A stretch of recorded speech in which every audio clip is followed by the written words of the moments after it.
शिव यूं ही नहीं मिलते। शिव तक जाना एक बहुत बड़ी तप यात्रा है, अंत से अनंत तक की यात्रा। ऐसी ही एक शिव यात्रा की शुरुआत हुई पुराने दोस्तों के साथ। आहन की खुराक यानी ईंधन की पूर्ति करते हुए इस यात्रा के लिए आगे बढ़े। यात्रा हो और मनोरंजन ना हो, इसलिए मनोरंजन की पेटी यानी ताश की गड्डी को पैक करते हुए रवाना हुए हम अपनी मंजिल की ओर। असल में मंजिल तो मौत है, इसलिए सफर के मजे लो। इस मजे की शुरुआत हुई चांद फड़ाके गेम से। फिर समय के बाद इन दोस्तों के साथ यह खेल खेल के काफी मजा आया। रास्तों के नजारों का आनंद लेते हुए और एक दूसरे की धुनाई करते हुए सफर मजे से कटता रहा। मौज मस्ती ऐसी हुई कि उबड़ खाबड़ रास्तों का भी पता नहीं चला कि कब सफर कट गया और हमारे साधन को एक बार और ईंधन की जरूरत थी। उस जरूरत को पूरा करते हुए हम वापस बढ़े रास्तों पर। अपनी मंजिल तक पहुँचते पहुँचते हमें वही रात हो गई और हम पहुंच गए अपनी मंजिल की ओर। इस पल का बेसब्री से इंतजार हो रहा था। वह पल हमारी आंखों के सामने था। प्रभु के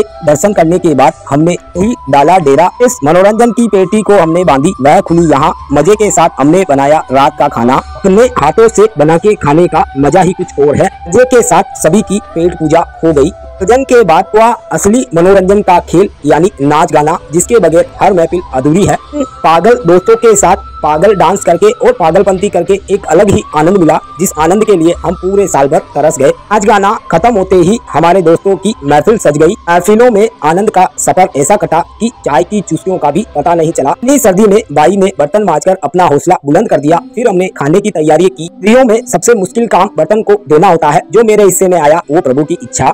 दोस्तों के साथ चाय की चुस्कियों का आनंद ही कुछ और है। लंबे सफर और इतने मजे लेने के बाद थोड़ी थकान सी आ गई। सोने के बाद जैसे ही सवेरा हुआ, मुंह धोकर दोस्तों की ओर आगे बढ़ा तो देखा सारे दोस्त सो रहे थे।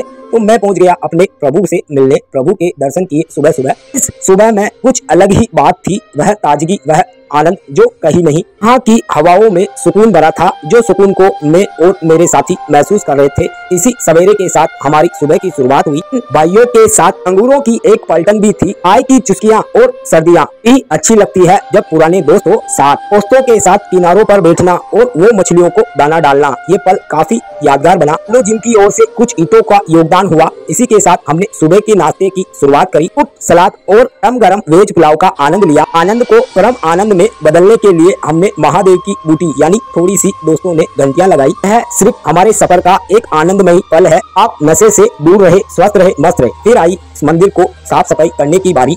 मंदिर की साफ सफाई के साथ साथ हमारे शरीर की भी हमने सफाई की, यानी नहाए धोए। सीधे सीधे नहाने में मजा नहीं आया। ओ बोले का आशीर्वाद लेते हुए यहाँ के एक प्यारे जल स्रोत में गोते लगाने का आनंद लिया। काफी समय के बाद गोते लगाने और खुले पानी में नहाने का आनंद आ गया। आनंद आपके मन की एक स्थिति है जिससे बाहरी दुनिया का कोई भी लेना देना नहीं है। कल वो आया जो मेरी आंखों में समाया। प्रभु का हुआ श्रृंगार, हमने किया उनका दीदार। अभी दोस्तों ने मिलकर प्रभु को दूल्हा बनाया। इस सजावट में बहुत ही मजा आया। नजर न लगे मेरे प्रभु को, ऐसी छवि बनी। मुझे हर हर महादेव के नजारे और माहौल महादेवमय खो गया। और शोर शराबे, ढोल नगाड़े, शंख नवाद, घंटी विनाद, हमने प्रभु का समाध यानी हुई पूजा अर्चना। प्रभु के इस शोर में एक अलग ही आनंद था, इसको मैं अपनी जुबान से बयां नहीं कर सकता। उसको तो केवल महसूस ही किया जा सकता है। तो समय गुजर रहा है, वह समय वापस नहीं आएगा। गुजर गया जो पल वो बन जाएगा कल।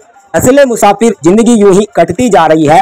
तू हंसले या रोले, यह नाव तो जिंदगी की चलती ही जा रही है। नाचने गाने के बाद चाय की चुस्कियां ली। इसी के साथ पेट पूजा के लिए भोजन बनाने की तैयारियां हुई। इसमें हमने दाल बाटी और चूरमे का रखा प्रोग्राम। सबसे पहले बाटियों की हुई सकाई। हाथ तो जले पर खाने बनाने में भी एक आनंद मिला। बाटियों के इंतजार में ली दाल की चुस्कियां। फिर आई चूरमे की बारी। इसकी करी हमने जोरों शोरों से तैयारी। चूरमा हुआ तैयार। फिर हमने हमारे गांव वालों का एनर्जी ड्रिंक उसमें डाला यानी घी। ये बंदे लड्डू। खाना वाकई में बहुत ही मजेदार बना। कुनियन ने काटा सलाद और इस तरह सभी ने मिलकर खाना बनाने और खाना खाने का भरपूर आनंद लिया। देखते ही देखते सफर कब खत्म हो गया पता ही नहीं चला। बाबा को बाय बाय कहने का जी तो नहीं कर रहा था, लेकिन क्या करे, नियति है, उनको छोड़कर जाना ही है और शिव को एक बार वापिस पाना ही है। महादेव के जयकारों के साथ वापिस हुई रवानगी। जो रात को नज़ारे नहीं दिखे थे वो नज़ारे आप देख सकते हो। टूरिस्ट के लिए ये जगह बहुत ही अच्छी है और यहाँ पर सबसे अच्छी बात यह है मोबाइल नेटवर्क नहीं आते, यानी आप दुनिया से